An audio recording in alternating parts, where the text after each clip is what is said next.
tisu maKristu tofanira kugara mukati memba yaMwari.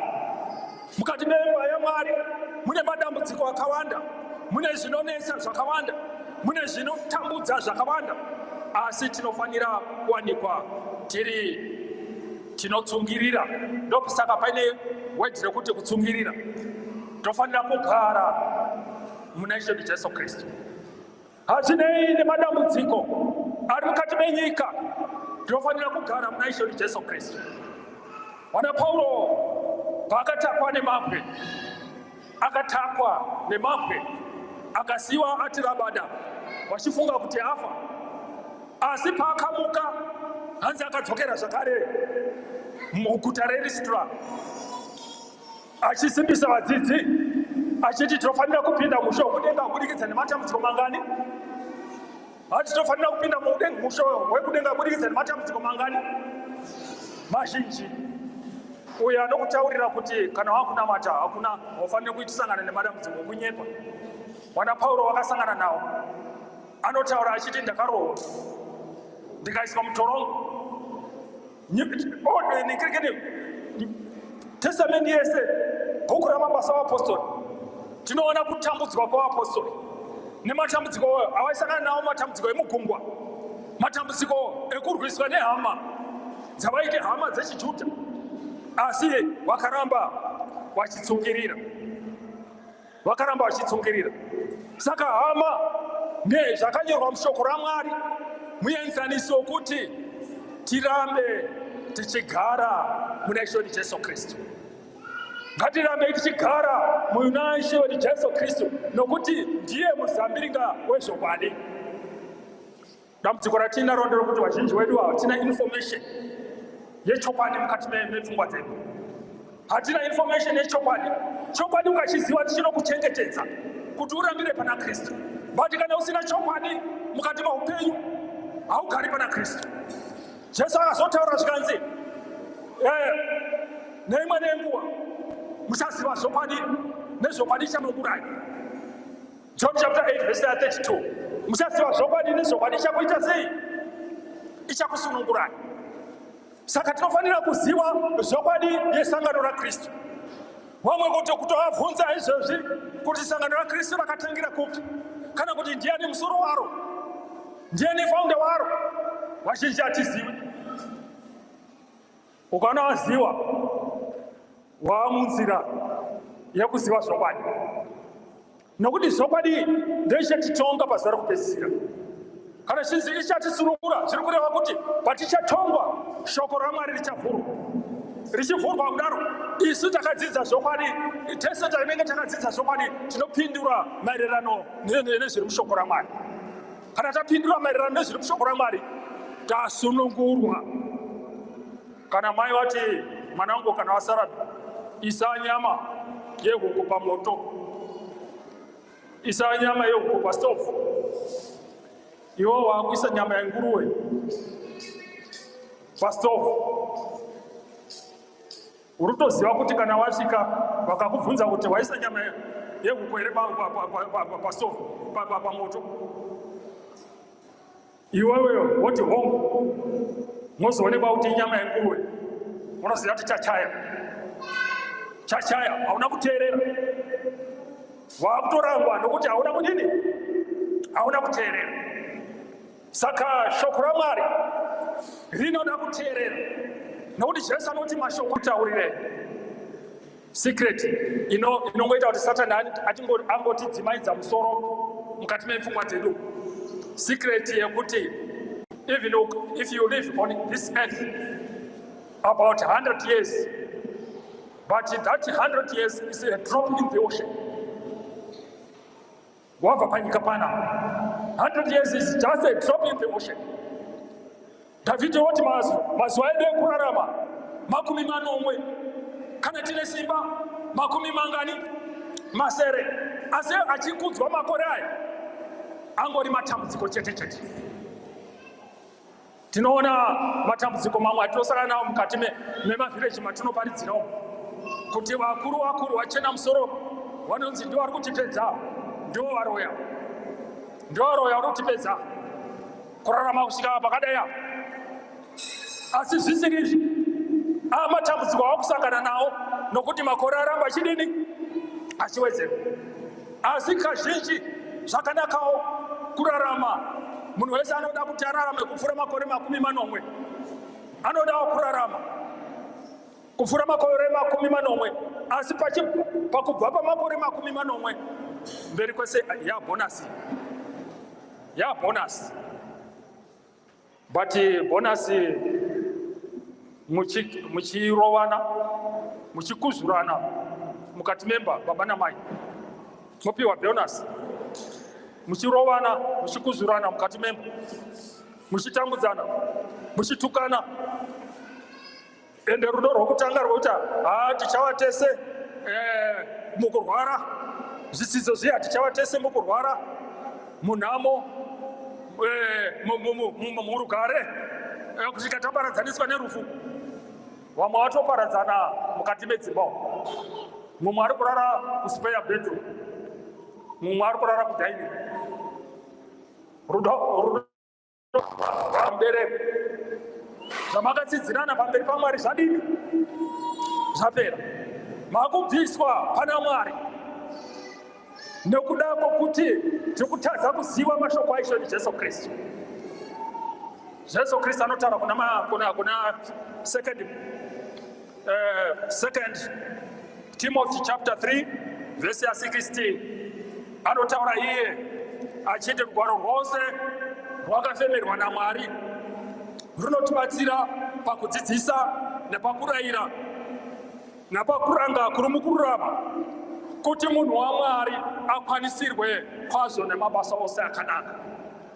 Saka chinhu chatinoraramira panyika kuti zvakanaka, shoko raMwari rinotaura tofanira kukunda zvakaipa nokuita zvakanaka.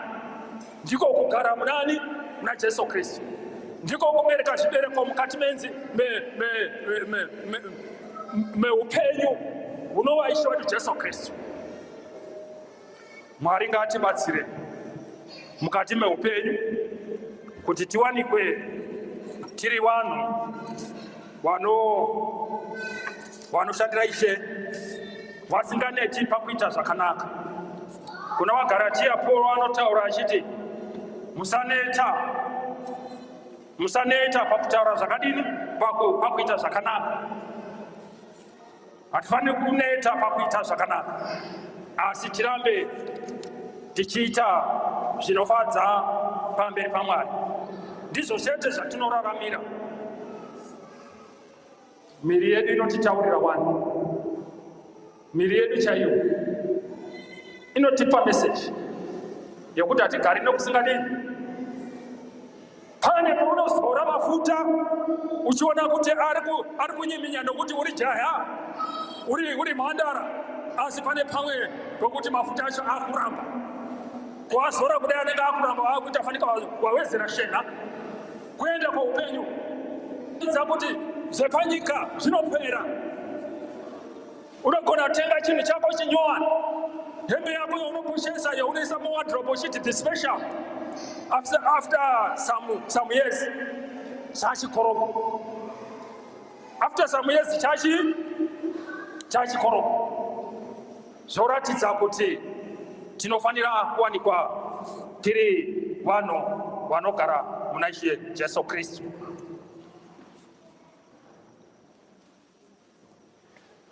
Pane mwana ari kunoko. Shoko raMwari rinotitaurira zvakare. Kuna Mateo chapter, Jesu anotaura achiti izvo,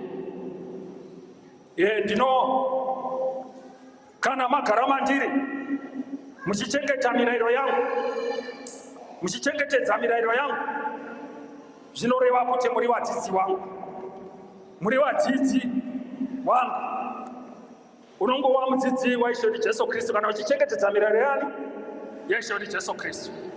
Pasina kuchengetedza mirayiro yaJesu Kristu, hapana kuva mudzidzi waIshe Jesu Kristu.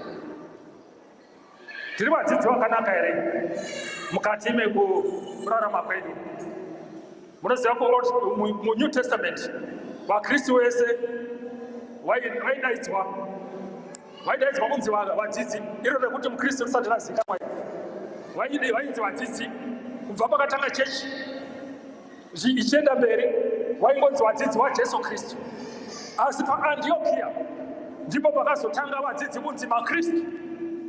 Zvichienda mberi tinoona Pauro achiratidza kuti kune mazita anodaidzwa vatsvene vaMwari mukati meshoko raMwari: vadzidzi, vatendi, vana vaMwari, vatsvene, vaprista. Umwe ukatomuti muprista anotanga kuvhunduka kuti maakuita sei? Tiri verudzi rweuprista. Jesu Kristu ari the highest priest. Kristu ari the highest priest. Isusu tiri verudzi tiri maprista. Saka hamuna mukati meshoko raMwari patakambonzwa kuti munhu anonzi madzibaba kana kuti madzimai, kana kamwana kakadai kanodaidzwa kunzi madzibaba kana kuti madzimai. Hamuna mushoko raMwari. Kana mamwe mazita atinotumidzana munyaya dzekunamata hazvimo mushoko raMwari. Saka kana tichitevera mirayiro yaJesu Kristu, tinofanira kutaura Bhaibheri parinotaura, parinenge rakanyarara tonyararawo. Kana tichida kuteedza mirayiro yaJesu Kristu, tinofanira kuona kuti maKristu ekutanga ainamata sei mukati mekunamata kwawo. Mukunamata kwawo waifamba sei? Waidaidzwa kunzi iyo chechi yacho yaingodaidzwa nemazita api? Ndokuti tikuteera mirayiro yesu Jesu Kristu. Asi vamwe vanozvidaidza mazita enyika vachiti tiri vateeri vani vaKristu. Dambudziko romukati menyika nderekuti we say yes to Christ, but to his church we say no. We say yes to Christ. Kunamata tuzetu kunamata Kristu, but we say no to his what? To his church. The Bible rinobudisa pachena kuti kune church yakanzi naKristu ndichavaka. Pamusoro mufundisi akataura nezvazvo. Confession yakaitwa naPeter akati ndinotenda kuti Jesu yakaitwa naPeter akataura akati ndimi Jesu Kristu mwanakomana waMwari mupenyu. Zvikanzi nyama neropa hazvina kukuzivisa izvozvo, asi ndi Baba vangu vari kumusoro kudenga. Neni ndinoti ndiwe Petro, pamusoro peruware urwu ndichavaka kereke yani? Yangu. Hana kuti ndichavaka kereke dzangu. Tarisai Bhaibheri renyu, Matthew chapter 16 verse 18. Hana kuti ndichavaka kereke dzangu, asi akati ndichavaka kereke yani? Yangu. Nokuti Kristu ndiye muzambiringa wezvokwadi. Saka hama vadiwa, ngatigarei muna Jesu Kristu. Tifadze ishori Jesu Kristu. Tiite zvibereko zvakawanda muna ishori Jesu Kristu. Zvibereko zverudo. Vamwe hatitonanani baba. Hatidanani. Tinowanikwa tichivoirana asi tiri kuti tiri vanamati. Hama kana takuziva kwatiri kubva nekwatiri kuenda, zvekuswera kuwanikwa tiri tinokakazhana kana kukakatirana is immaturity in Christ. Asi zvibereko zvakanaka. Ngatiberekei zvibereko zvinoita kuti tiende kumusoro mudenga tinogara upenyu usingadini. Patichamira pajudgment day yaMwari, tichamira sei iye mwoyo wako usina kugadzisana naye. Nokuti chakapanyika pana anogara saka usina kugadzisana nehama yako zvinoitika mukati mechechi. Nokuti tiri vanhu vanyama, tinoita zvisakarurama. Asi shoko raMwari kuti davi rimwe nerimwe risingabereki zvibereko rinoita sei? Rinobviswa. Asi rinobereka zvibereko rinonatswa kuti rirambe richibereka zvibereko zvakadini? Zvakawanda. Saka unogona kunge uri mukati meungano yekunamata Mwari. Ndakabviswa ndiri davi rakaoma. Zvino matavi kana aoma, Jesu anotaura akati matavi kana aoma anozoita sei pakupedzisira? Hanzi anounganidzwa. Anenge aomaka. kana aunganidzwa chasara kuita sei? Chasara kuiswa mumoto, handitika? Chasara kuiswa mumoto. Ndo zvinotaura Ishe Jesu Kristu. Chasara kuiswa mumoto, moto usingaperi. Hanzi diaboli ndiye akagadzirirwa Gehena. Gehena harina kugadzirirwa munhu, asi rakagadzirirwa diaboli nevatumwa vake. But iwewe unoenda kuGehena nechoice. Choice yemararamiro ako, magariro ako. Amadiwa, kana tiripa kunamata kudai, munhu akatsikitsira, akatarisa pasi kudai. Very humble and a very good person. But musikiri ari pakega, paasi kuonekwa paanoti hapana kundiona. Ndo pane mabasa ipapo. Ndo pane mabasa. Asi kunyange tiri munzvimbo yakawanda, Mwari ari kutiona. Zvese zvatinoita panzvimbo yakawanda, Mwari anenge achitiona. Saka tese tikadzidza kutya Mwari nekuchengetedza mirayiro yake nekugara maari, nekuti ndo upenyu, tinowanikwa tichiwana chiremba choupenyu usingaperi. Tinowanikwa tichiwana chiremba choupenyu usingaperi. Mumwe musina plus inyaya yakabanzwa ndichikura, asi zvinoitika mapurazi. Mumwe musina plus akawanikwa aine vashandi vake. Vashandi avo ainyatsozviona kuti vamwe havashandi nesimba, asi vamwe vanoshanda nesimba. Saka yanguva yefestive kai yakati yaswedera nguva yeChristmas, akawanikwa ango achingotaurira vashandi vake zvikanzi, endai mundouraya mombe 5, urayai mombe 5. Varanda vaya vakaenda kundouraya. Munongoziva vamwe vakashanda, vamwe havana kushanda. Vamwe vaishanda vachiita zvousimbe, rimwe zive kunyosera. Hamena kuti kuna kuti rorishandisa here, kunyosera vakusashanda nesimba.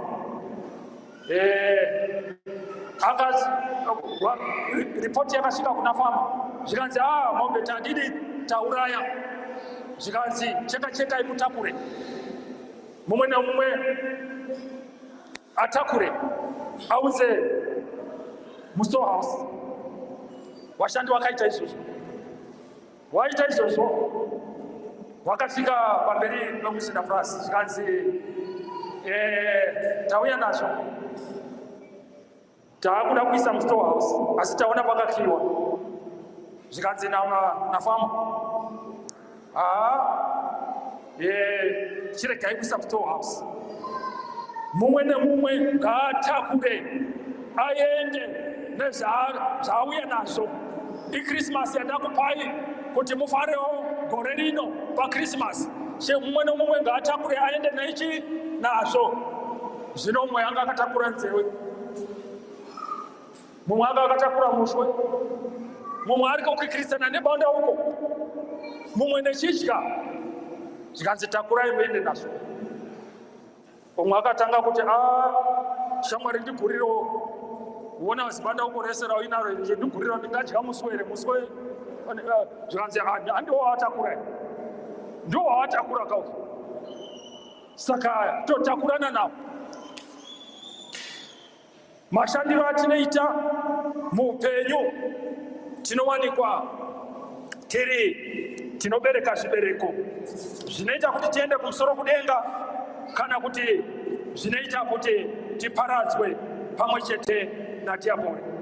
Saka kana tichinzwa shoko raMwari, ngatiwanikwei tiri tinoshanda nesimba, titeedze zviri mukati meshoko raMwari, tichiziva kuti Jesu is the Lord, Jesu Kristu is the life, Jesu Kristu is the Savior of our lives. Ndichipedzisa chidzidzo changu, Matthew chapter 15 anotaura achiti izvo. Isaya akaprofita kwazvo pamberi penyu, imi wanyengeri kuti munondinamata asi munondinamata pasina muchidzidzisa dzidziso iri mirayiro yevanhu. Ndo zvakataurwa naJesu Kristu. Mirayiro iriko kuvanhu, mirayiro dzidziso iri mirayiro yevanhu yakazara mukati menyika. Asi muKristu ukasaziva chokwadi, ukasaziva nzira, ukasaziva upenyu hwanowaishwa naJesu Kristu, unowanikwa wakamira pafenzi. The devil is very comfortable nomunhu ari pafenzi. Akati gumbo mukati, gumbo kunze. The devil is very comfortable. But kuna Mwari, kuna Jesu Kristu, vanoda kuti vanhu vavo vave vanhu vechokwadi. Vanoda kuti vanhu vavo vave vanhu vechokwadi. Rama, ngatiberekei zvibereko zvakafanira ushe hwekumusoro kudenga. Hanzi havasi vose vanoti ishe vachapinda ushe hwekudenga, asi vanoita kuda kwangu. Havasi vose vanoti ishe vachapinda ushe hwekumusoro kudenga, asi vanoita kuda kwababa vari kumusoro kudenga. Vanhu vachauya vachiti kwandiri, hatina kuprofita muzita renyu here, hatina kudzinga mweya yakaipa muzita renyu here, asi hatina kuita mabasa esimba muzita renyu here, asi ndichavaudza pachena, ibvai kwandiri, imi waiti wezvisakarurama. Saka tinotenda dai Mwari atibatsira. Tichitenda zvikuru neupenyu hwatinopiwa. Mwari ndiye anotichengeta. Zvizhinji zvaanotidzivirira tisingazivi. Pakurara kwatinorara pane zvimwe zvinongopfuura, kana zinyoka chairo unongopfuura napo usingarioni. Mwari atokudzivirira usingazivi. But munhu anogona kuita pride yekufunga kuti kurarama uchenjeri hwake. Hausi uchenjeri hwako. Tinochengetwa naMwari. Tinoraramiswa nani? naMwari. Asi chinhu chimwe chete ngatizive kuti mumwe nemumwe ane mugano waakatemerwa naMwari waasingagoni kupfuura. Tese tichabva panyika ino, tese tichaenda. Saka ngatisave vanhu vanozvikudza pamberi paMwari. Rimwe dambudziko ratinosangana naro sevanhu vaMwari chinhu chinonzi pride. Munoziva chinhu chinonzi pride? Pride, dambudziko repride nderekuti munhu azive kuti anayo. Unongoita tutsika tunokuti vanhu vanongoona kuti munhu ane pride, asi iwe usingazivi kuti pride yacho unayo. Asi shoko raMwari rinoti zvininipisei pasi pemuchinjikwa womwanakomana waMwari. SemaKristu ngatizvininipise pasi pemuchinjikwa womwanakomana waMwari. Togara muna Kristu. Garai muna Jesu Kristu. Kugara, kurambira muna Jesu Kristu. Ruyo runoimbwa ruyo ndorambira ipapo pasangano raIshe Jesu Kristu. Ngatigarei musangano raJesu Kristu. Kana zvikarwadza sei, kana zvikurwarirwa, kana kumadambudziko api naapi, hazvina mhosva. Ngatigarei musangano raJesu Kristu. Ndio upenyu husingaperi. Hakuna kuna umwe upenyu husingaperi kunze koupenyu huri muna Ishe wedu Jesu Kristu. Ndio nzira nechokwadi neupenyu, timi yedu yatinayo. Saka handizivi hama wadiwa, pamwe zvandiri kutaura zvinogona kukubhova kana kuti ndagona kutora time yakarebesesa. Asi Pauro anoparidza kusvika pakati pousiku. Umwe mukomana akabwekana akabva akotsira. Iyo nyaya yekukotsira kai yakadonhedza mumwe munhu kubva paipai pamusoro kuenda pasi, akanhongo afa. Akanhongo aita sei? Shoko raMwari harikotsirerwi. kutonamata kuti Mwari ndibatsire hope zinoda kundikurira ndinzwe shoko rani, nokuti panokotsira shoko riri kudini, riri kupfuura. Ucharinzwa here? Haucharinzwi. Satan anoti yekanwa. Saka the devil uses a person who is ignorant. The problem of ignorance, the devil likes that. When you don't know the truth, when you don't know the truth, the devil has a great advantage. He uses you because of your ignorance. Kusaziwa chokwadi, kusaziwa nzira, kusaziwa upenyu. He uses you because you are ignorant. So let us study the word of God. Let us continue to study the word of God. Paul anonzi akanyora magwaro makukutu, magwaro anonzi naPeter makukutu, but anotaura achiti ndigire matewe emane mabhuku angu andakasiyawo kutrust. Ndigire uratidza kuti even he wrote the book, he was very studious. He studied the word of God. Problem yedu vanhu attend ndeyekuti hatina hanya nokustudy the word of God. Kana yasvika nguva yekurara, kungorara, kungoenda kundorara, hapana kudzidza shoko raMwari, hapana kuimba. Kana kuri kudya, mwana anozoti baba hatina kunamata musi wawati wamukani wakudhara. Munhu atomedza musi wakudhara ozoti chinamata. Tiri kukundikana pakureza vana nekutraina vana kuti vakure vachiziva nzira yaMwari. Because they are the church of today, they are the church of tomorrow. If we don't invest our children in the church, vakuru patinge chitorwa mumwe nemumwe nejana rake, chechi inosara iri papi? Chechi inodzikira. Tasai kudzikira kwayakaita neCOVID. Vanhu vakazotapirirwa vaona kuti aizve kusaenda kuchechi kunototapira nhai, kunotonakidzirawo nhai. Kuzoti COVID yapera zvakunzi chinamatai nesidzokerai pakunamata, machechi mazhinji akaparara. Vanhu vashoma vakadzokera panzvimbo, vashoma shoma. Vanhu vatapirirwa nokugara kumba, vasina hanya nokunamata Mwari. Asi tinotenda wese vari muno kuti muri kunzwa kuti shoko raMwari riri kuti kudini. Ngatiwanikwe tichidzidza shoko rani raMwari, nokuti Jesu ndeupenyu, togara maari, ndiye gwebenyu rakaraswa nevavengi, asi rakazowa musoro wekona. Mwari ngatibatsire. Kana tisingadzidze shoko raMwari, tinogara tichingoshandiswa naSatani. Wone Jesu paakaedzwa, Jesu Kristu paakaedzwa akati kudini? He referred to the word of God. Zvakanyorwa zvichinzi. Satani uda kuti tatara zvakanyorwa zvichinzi. Uda kuti zvino uya pamusoro patiri ndikuratidza ufungu hwese zvakanyorwa zvichinzi.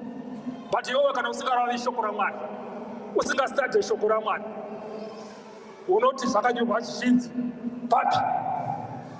Kana temptation yaukombo yauya mairi ngwede, kana temptation yekuba yauya, munhu asi adonhedza mari yake kungotora, nokuti you don't know the truth, you don't know the word of God. Dai Mwari atibatsira tidzidze kuziva kuti ngatigarei, ngatirambirei muna Ishe Jesu Kristu. Kana varipo vasina kugamuchira Jesu Kristu semuponesi, tinokumbira kuti muimbisi paanouya muwanikwe muri munouya nekuberi motambira Jesu Kristu semuponesi. Kana matambira Jesu semuponesi, muchabhabhatidzwa. New Testament pane vakatobhabhatidzwa nousiku, nokuti zaizikanwa kuti vanoedzerwa here vari vapenyu. Upenyu hausi hwako, upenyu ndehwaMwari. Ukati ndinozobhabhatidzwa sondo nouya, unoziva kuti unosvika sondo nouya, unozviziva. Kana kuti nhasi unoswera, unozviziva. Uya ugadzirise upenyu hwako naMwari, ugamuchire Jesu Kristu semuponesi, okuva mwana wamwari wochidzidza zvose zvinodiwa nashe wa mwana wamwari mukati meimba yamwari. Pakupedzisira, Dhavhidhi anoti, ndichagara mumba maJehovha mazuva nemazuva. Ndichagara muimba yani yaJehovha mazuva nemazuva. Saka Mwari ngawatibatsire, waropafadze shoko rawo. Garai madiri. Ishe Jesu Kristo anodaro. Nomuzita raJesu Kristo, amen.